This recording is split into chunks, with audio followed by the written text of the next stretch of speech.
সুপ্রভাত বন্ধুরা। আজকের কবিতাও সুপ্রভাত। কবিগুরু রবীন্দ্রনাথের সুপ্রভাত কবিতার কিছুটা অংশ এখন পাঠ করছি। আশা করি আপনাদের ভালো লাগবে।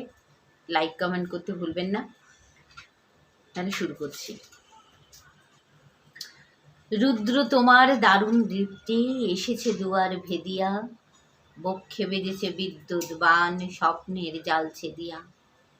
ভাবিতেছিলাম উঠি কিনা উঠি, অন্ধ তমাস গেছে কিনা ছুটি। রুদ্র নয়ন মেলি কিনা মেলি, তন্দ্রা জরিমা মজিয়া। এমন সময় ঈশান তোমার বিষাণ উঠেছে বাজিয়া। বাজেরে গরজি বাজেরে দগ্ধ মেঘের রন্ধ্রে রন্ধ্রে, দীপ্ত গগন মাঝারে। চমকি জাগিয়া পূর্ব ভবন, রক্ত বদন লাজেরে। ভৈরব তুমি কি বেশে এসেছ, ললাটে ফুসিছে নাগিন। রুদ্র বিনায় এই কি বাজিল, সুপ্রভাতের রাগিনী। নমস্কার, ভালো থাকবেন সবাই।